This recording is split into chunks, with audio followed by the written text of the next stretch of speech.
Olá, estamos de volta com o Boletim Câmara desta segunda-feira e chegamos ao último dia da sabatina dos candidatos à Prefeitura de Taubaté. Hoje é a vez de entrevistar o candidato Ortiz Júnior do Republicanos.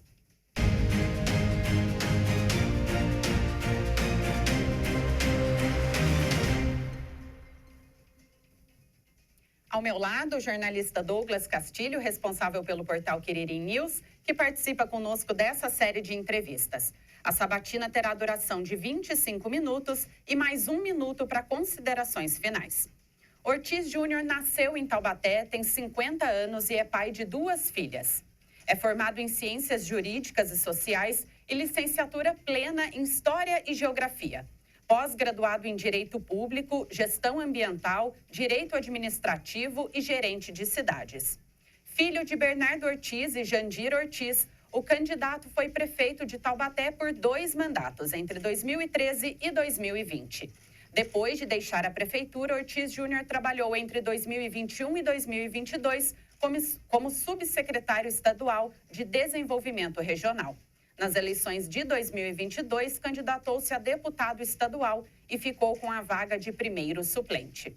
Candidato, seja muito bem-vindo. Obrigada por aceitar o nosso convite. Eu que agradeço, Ana, Douglas. Prazer estar aqui com vocês, falando um pouquinho do nosso plano de governo para Taubaté. Douglas, seja bem-vindo. Obrigada por estar aqui. Obrigado à Câmara pelo convite. Candidato, então o senhor vai ter 25 minutos, o relógio já está na tela. O seu tempo começa a contar a partir da sua primeira resposta, tá? Tá.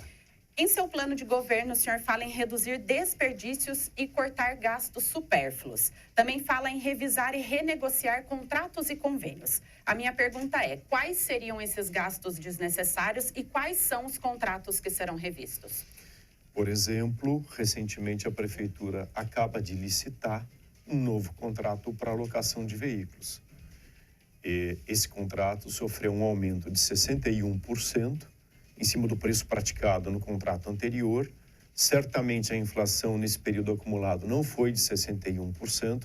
A gente deve ter uma inflação nos últimos 5 anos de provavelmente 20%. Então, muito provavelmente, o reajuste de preço nesse contrato deveria ser da ordem de 20% e não 61%.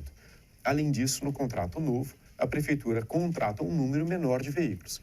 Depois, então, esse é um exemplo de sobrepreço aplicado num contrato. Prefeitura comprando mal. Depois, eu cito o segundo exemplo, que é merenda escolar. A Prefeitura faz um segundo contrato, licita, a mesma empresa que prestava o serviço anteriormente vence a licitação com um sobrepreço de 67%. Então, sobre o preço praticado anteriormente num cardápio já apropriado pela população, com boa alimentação servida nas escolas, há uma mudança de cardápio para pior e com um aumento de preço de 67%. São exemplos de sobrepreço praticado em cima de contratos. Há outros tantos, por exemplo, como contratos de gestão de OS nas unidades de pronto atendimento da cidade, em que nós gastávamos, em média, 20 milhões de reais, hoje a Prefeitura gasta 44 milhões de reais, com preço maior e serviço piorado. Então, são exemplos de uma prática da Prefeitura de comprar mal. Eu não estou dizendo que tem algum desvio aqui. O que eu estou dizendo é que existe uma prática reiterada de comprar muito mal. Comprar serviços piores, comprar produtos piores e num preço muito pior. E isso é o desperdício. O senhor falou em escolas, vamos falar um pouquinho sobre educação, então. Uma das suas propostas é construir ou reestruturar novas creches e escolas também. Quais são as regiões da cidade que têm essa demanda atualmente? É bem difusa na cidade inteira. Na verdade, é uma demanda que não é uma demanda isolada numa determinada região. As 4 regiões da cidade têm problemas de vagas em berçário. As vagas estão concentradas na primeira infância. Nós temos uma necessidade de 600 vagas de educação infantil de berçário. Quando eu assumi a prefeitura em 2013, o déficit era de 1.500 vagas. Nós conseguimos zerar essas vagas, construímos muitas escolas de educação infantil e ampliamos outras salas em escolas que já existiam. Agora, a solução ela pode se dar pela construção de novas unidades, pela ampliação de novas unidades, mas também por convênio com a iniciativa privada. Hoje é um mecanismo que tem dado certo em algumas cidades. Eu conheci o exemplo de Limeira, Douglas, e é muito interessante. A prefeitura recebe o valor do Fundeb por cada criança matriculada na educação infantil e faz um chamamento, um credenciamento. As escolas particulares se credenciam e você repassa exatamente o valor que você recebe do Fundeb para custear essa vaga de educação infantil que pode ser ofertada pela iniciativa privada. São 600 vagas hoje, não vejo grandes dificuldades em criar essas vagas, não. Douglas, por favor. Candidato, falando um pouco de segurança, né? Com dados da Secretaria de Segurança Pública, o primeiro semestre, Taubaté figurou aí entre os líderes com o índice de homicídio na cidade. De que forma a sua gestão pode colaborar com o Estado para diminuir esses índices e cuidar mais da cidade na questão de segurança? Douglas, o enfrentamento ao crime é prioritariamente feito pelo Estado. A Prefeitura pode ajudar com a Guarda Municipal, mas o enfrentamento ao delito, a persecução criminal, ou seja, reunir elementos, isso é a Polícia Civil que faz, né? A persecução no processo é o Ministério Público que denuncia, mas a Prefeitura pode ajudar demais nesse processo todo.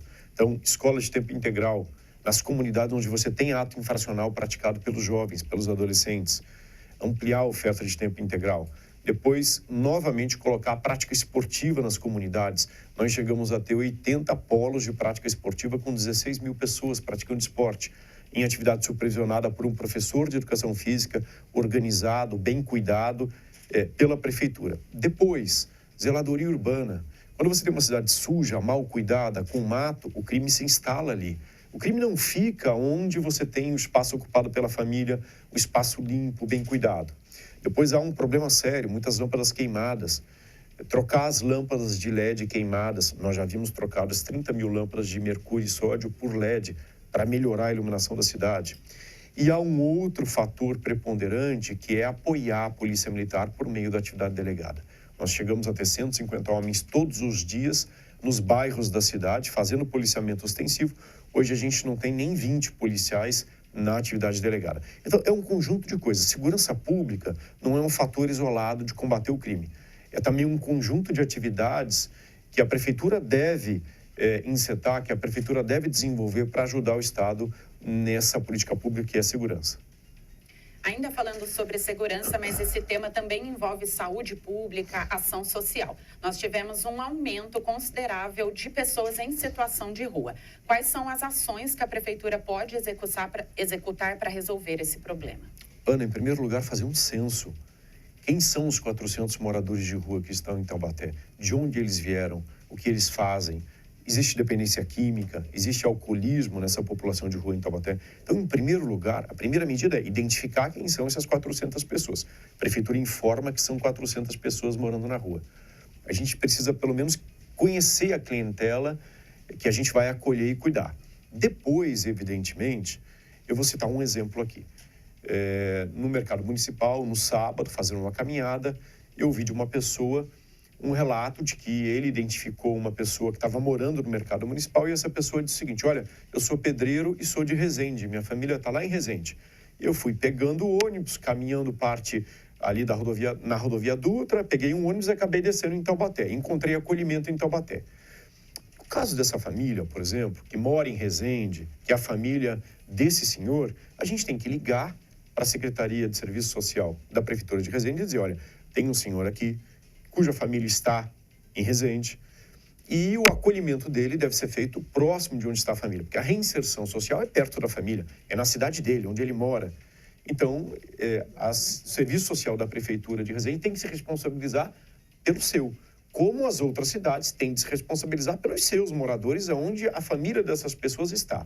Os taubatianos, todos nós vamos cuidar, com um projeto de porta de saída. Então, identificar, contratar vagas em comunidades terapêuticas, sobretudo para as mulheres em situação de rua, e cuidar para que eles possam deixar a dependência. Depois, acolhê-los com aluguel social, identificar de que forma eles podem trabalhar e onde eles podem trabalhar e disponibilizar um local para que eles possam residir próximo do local onde eles vão trabalhar. E depois cuidar para um processo de reinserção na família. Isso é fundamental. A porta de saída tem que se dar por tratar a dependência e reinserir novamente no núcleo familiar. Obviamente, a gente tem algumas pessoas que optam por morar na rua.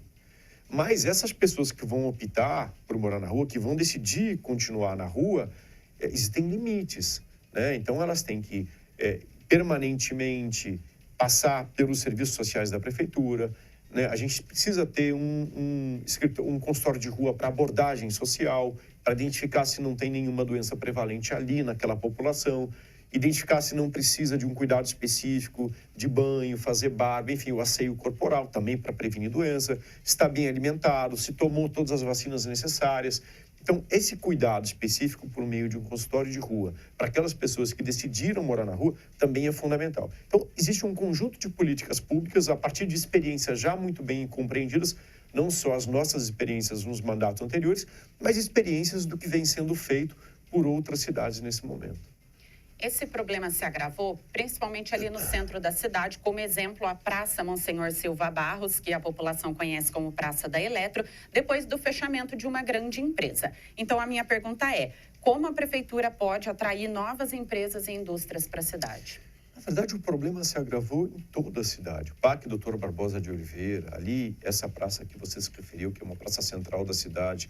E não foi exatamente porque uma determinada empresa fechou, foi porque houve um empobrecimento geral da nossa população depois de uma série de crises sucessivas.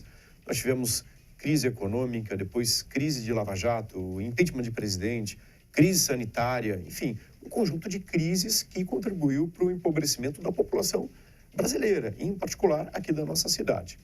Agora, onde é que está esse emprego do futuro? Como identificar esse emprego? Eu não tenho dúvida de que o emprego está na tecnologia, está na inteligência artificial, está em disponibilizar ferramentas suficientes para que a gente possa qualificar melhor o nosso jovem para o mercado de trabalho. Eu conheci a experiência da Fábrica de Cultura 4.0 ali em São Bernardo do Campo. É extraordinário. É qualificar o jovem para o mercado do futuro. Então, web design, fotografia, gestão de redes sociais, cursos de moda, cursos de desenho, inteligência artificial, enfim, você possibilitar o jovem sonhar com o emprego do futuro. Eu tenho 2 filhas, eu tenho uma de 13 e uma de 5. Eu não tenho a menor ideia na profissão que elas vão ter no futuro, porque hoje o mercado está mudando muito. As profissões que a gente conhece hoje vão desaparecer daqui a muito pouco tempo.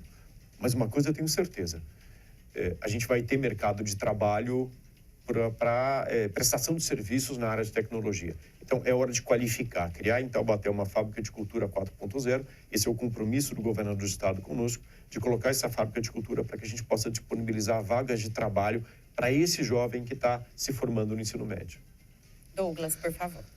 Candidato, falando um pouco de mobilidade urbana, né, considerando os desafios crescentes aí de congestionamento, poluição que todas as cidades enfrentam, né, de que forma melhorar o fluxo na cidade para que seja mais adequado e também integrar, seja o transporte público com bicicletas, com os carros no dia a dia? Essa pergunta é bem legal, Douglas, porque 2/3 da nossa cidade são planos. Então, a gente consegue disponibilizar uma malha cicloviária e pontos de bikes e patinetes na cidade. Eu fiz 50 quilômetros de ciclofaixa e ciclovias na cidade. Acho que a gente consegue, em todo o corredor central da cidade, iniciando lá na Independência, indo até a Faria Lima, e depois na região oeste, que é a nossa região ali de Quiririm, e depois na parte dos bairros que estão no que a gente chama de parte baixa da cidade, a gente consegue disponibilizar esse serviço cicloviário, integrando o transporte público. Então, por exemplo, uma estação de bike ali em Quiririm, uma estação de bike ali na Independência, uma estação de bike 3 ou 4 no centro da cidade, uma outra na Faria Lima, uma outra lá embaixo na Santa Cruz do Areião. Com isso a gente consegue disponibilizar para as pessoas que moram na cidade, que vivem na cidade mais próximos do centro, porque Taubaté tem uma curiosidade, 5% da população, 70% da nossa população reside a uma distância de 5 quilômetros do centro da cidade. Então, é possível andar a pé e é possível andar de bike e patinete, mas precisa disponibilizar a ferramenta adequada para esse modal de transporte. Eu confio muito que essa é uma solução para o futuro, tanto que fiz os 50 quilômetros de ciclovia e acho que a gente deve ampliar essa malha cicloviária, sobretudo nesses 2/3 da cidade, para disponibilizar esse modal de transporte. Candidato, agora a gente vai falar sobre Previdência Municipal, sobre o IPMT. Em 2020, o débito da Prefeitura com o IPMT era de cerca de 81 milhões de reais, que foi parcelado no ano de 2022. E ela também deixou de repassar parte da cota patronal e também dos aportes para amortização do déficit atuarial. gerando um novo débito com o IPMT na ordem de 149 milhões, que já está sendo objeto de novo parcelamento. A minha pergunta é, caso o senhor seja eleito, vai honrar com os compromissos já parcelados e também com o repasse normal do mês, que é a cota patronal e os aportes? Claro, claro. A Prefeitura deixou de recolher no ano de 2020 porque havia uma lei federal específica que estabelecia a possibilidade de deixar, no ano da pandemia, de 1º de março a 30 de dezembro, de recolher a cota patronal no Instituto de Previdência. Então, havia uma lei específica autorizando, no ano da pandemia, não só a Prefeitura de Taubaté, todos os entes federativos do país, tanto ao regime próprio de Previdência quanto ao regime geral, de deixar de recolher a cota patronal. Obviamente que essa lei não autoriza a Prefeitura a deixar de recolher nos anos subsequentes. Então, 21, 22, 23 e 24, a Prefeitura deveria ter recolhido, né, o aporte patronal, que é importante. Agora, isso pode ser parcelado. A Prefeitura pode parcelar, como já parcelou em outras ocasiões, e continuar fazendo os depósitos mensais. A Prefeitura se desorganizou nas suas finanças públicas no ano de 2021, no final de 2021, quando envia à Câmara Municipal um projeto de lei criando 485 cargos comissionados e funções de confiança. Isso desorganiza as finanças públicas da Prefeitura, porque a Prefeitura coloca na sua folha de pagamento de salários, todos os anos, mais de 200 milhões de reais. E eu não estou falando de cargos de enfermeiros, médicos, dentistas para resolver o problema de saúde. Não estou falando de professores para resolver o problema do ensino integral médio que a Prefeitura acabou. Estou falando de cargos comissionados. A Prefeitura sempre trabalhou com 75 cargos comissionados. E numa canetada só, a Prefeitura cria aqui em Taubaté, no final de 21, 485. Isso gerou um custo de 200 milhões, que é justamente o dinheiro que deixou de ser investido na cidade. Então, a gente fala aqui de crise hospitalar. A Prefeitura deixa de aportar ao hospital. A Prefeitura deixa de fazer ensino médio profissionalizante, que é uma escola Ezequiel, que tinha mais de 40 anos de existência. Não fui eu que criei, não foi meu pai que criou, como o prefeito quis dizer. Não, é uma escola de 40 anos de vida. Depois, a falta de cuidado com a zeladoria da cidade, a falta de atividade delegada. Enfim, uma série de serviços desestruturados em função desses 200 milhões de reais que foram inseridos na nossa folha de pagamento de salários. E isso, evidentemente, impede que essa cota patronal seja paga, que o cálculo atuarial seja pago. Quer dizer, você tem uma despesa com custeio da Prefeitura que é absolutamente desnecessária. Isso é puro desperdício. Isso é uma forma de acarretar um prejuízo enorme às pessoas, porque a Prefeitura minou a sua capacidade de investimento. Em seu plano de governo, o senhor também fala sobre a construção de um novo hospital. Onde esse hospital será construído? Quais são os recursos que serão utilizados para a construção dele? E como fica o HMUT? Qual vai ser o papel do Hospital Municipal atualmente? Será o mesmo HMUT, o Hospital Municipal Universitário de Taubaté, num prédio novo. Você imagina que esse prédio do HMUT gera uma despesa de 15 milhões de reais por ano só em manutenção? Porque é um prédio antigo. É um prédio que não atende às exigências nem sequer da vigilância sanitária. É impossível ter um alvará do Corpo de Bombeiros, porque esse hospital é muito antigo, o prédio é muito antigo, né? Você tem janelas de madeira, venezianas de madeira, você não tem uma instalação elétrica adequada, você não tem um forro para climatizar, sequer para climatizar as salas desse hospital. Então, é muito deficiente, é um prédio muito antigo. Então, o que a gente precisa fazer é economizar no custeio, na manutenção e disponibilizar uma assistência hospitalar de melhor qualidade. O terreno, a Prefeitura desapropriou no ano de 2021 um terreno em Quiririm de 100 mil metros quadrados. Eu entendo que ali é um local muito apropriado, porque você tem a Carlos Pedroso da Silveira, Avenida dos Imigrantes, então você tem 2 acessos importantes. Você tem uma área em que é uma área plana, você pode fazer estacionamento. Além disso, dá para construir um novo prédio ao lado, que é a nova UPA do SECAP. Esse prédio da UPA do SECAP ele é muito pequeno, ele é muito acanhado. É um prédio que a gente já existia, a gente aproveitou esse prédio para fazer a UPA do SECAP. Agora é hora de fazer, de fato, construir, de fato, um prédio adaptado para essa UPA do SECAP. Então, ali, 2 equipamentos de saúde. A UPA ao lado e depois o hospital. Esse hospital ele custa 150 milhões de reais. O compromisso do governo do estado é aportar 75 milhões de reais e a Prefeitura vai aportar os outros 75 milhões de reais para que a gente possa construir esse hospital. Em 6 meses, a gente abre o processo licitatório, ele deve demorar 6 meses para concluir e 1 ano e meio para construir. Então, eu estimo que em 2 anos, entre 2 anos e 2 anos e meio, a gente tem esse prédio novo construído para instalar o mesmo serviço, que é o serviço do Hospital Municipal de Taubaté. Douglas, por favor. Tio Júnior, falando da cultura, né, a gente falando do distrito de Quiririm, não podia faltar uma pergunta sobre a cultura da colônia italiana.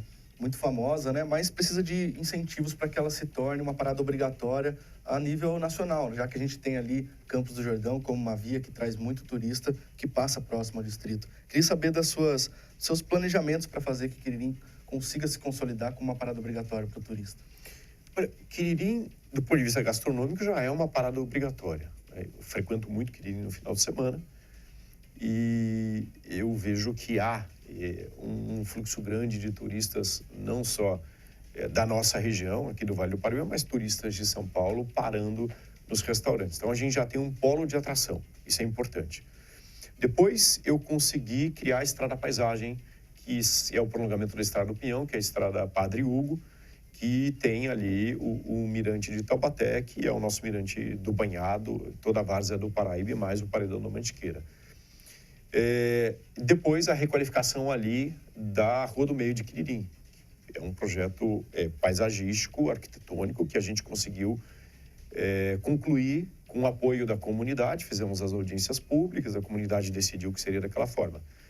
Então, eu acho que a gente tem aí um conjunto já o palco para festa, a gente tem um conjunto já de estruturas que nos permite agora criar uma agenda cultural para Quiririm.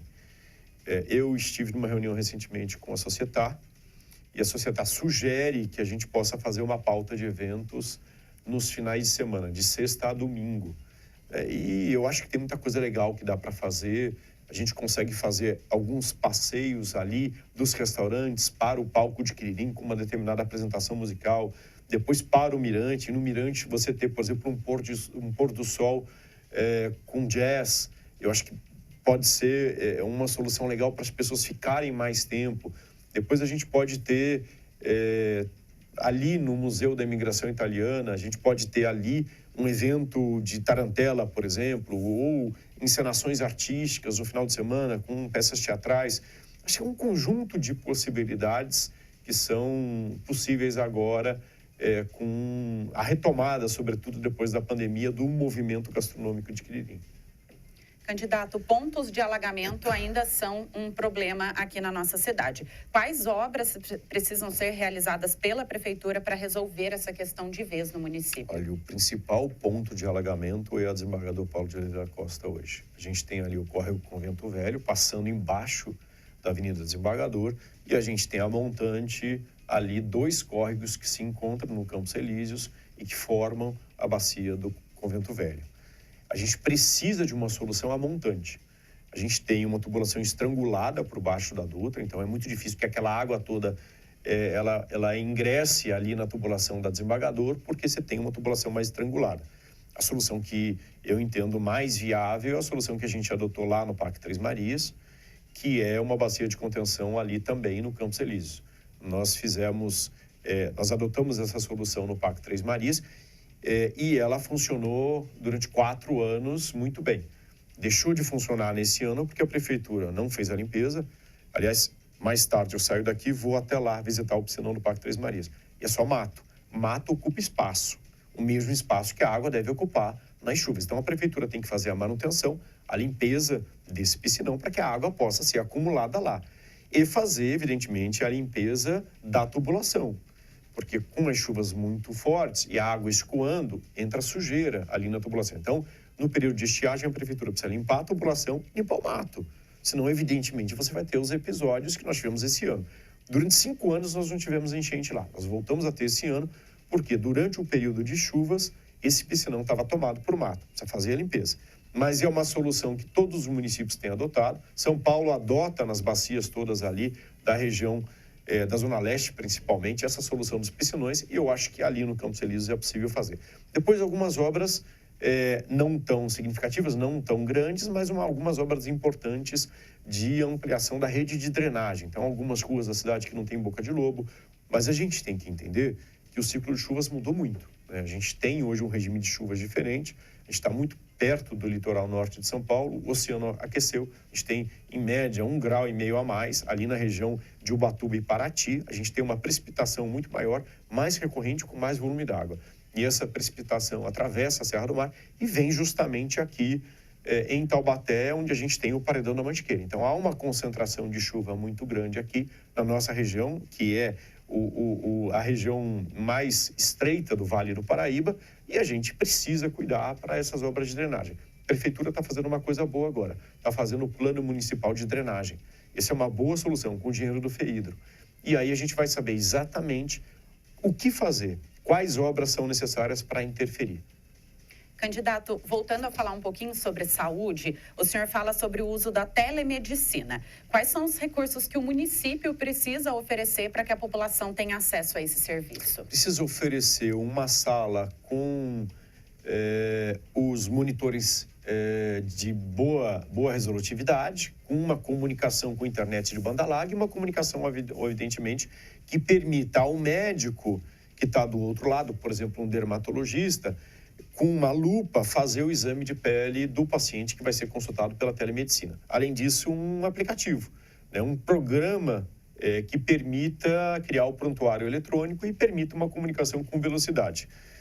Todo o mundo tem feito telemedicina, o Brasil tem feito telemedicina, é um dos efeitos positivos, aliás, do mundo virtual que se criou durante a pandemia.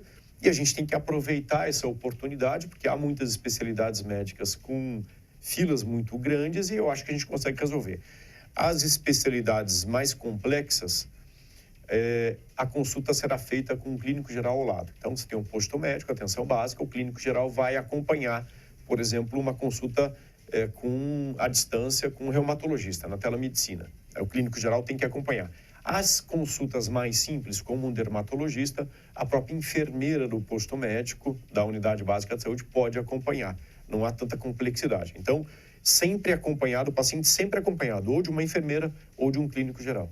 Candidato, seu tempo se encerrou. Quero agradecer, então, pelas respostas a todas as nossas perguntas. E agora o senhor terá 1 minuto para suas considerações finais, para dar um recado final para a população de Taubaté. O relógio vai aparecer aqui na tela para a gente. E ele começa a contar assim que o senhor iniciar, por gentileza. Agradeço à TV Câmara a oportunidade, agradeço a toda a receptividade que a população de Taubaté, a todo o carinho, a toda a palavra de incentivo que eu recebo nas ruas em Taubaté. Faltam poucos dias para a eleição e esse é um momento em que a gente tem que se concentrar bem no programa de governo de cada um, no que cada um está dizendo. É importante que o candidato se concentre na discussão dos problemas da cidade e na apresentação de propostas. Eu sempre disse que governo é reflexo de campanha. Se você faz uma campanha agredindo, ofendendo, e você não consegue discutir os problemas da cidade e oferecer soluções, o seu governo vai ser certamente um governo fracassado. Vai ser um governo em que você não tem capacidade de ouvir as pessoas e resolver os problemas. Eu só faço propostas, né? Então, todas as vezes que eu venho para um debate, todas as vezes que eu venho para uma entrevista, eu me concentro muito nos problemas da cidade e em apresentar soluções. E é isso que eu proponho a você. Ficar atento agora nessa reta final de campanha, ficar muito atento ao candidato ou à candidata que agride. Seu tempo, candidato. Obrigado. Obrigada mais uma vez pela sua vinda e principalmente por proporcionar à população de Taubaté a oportunidade de conhecer as suas propostas e para um futuro mandato, caso o senhor seja eleito. Obrigado, Ana. Obrigado.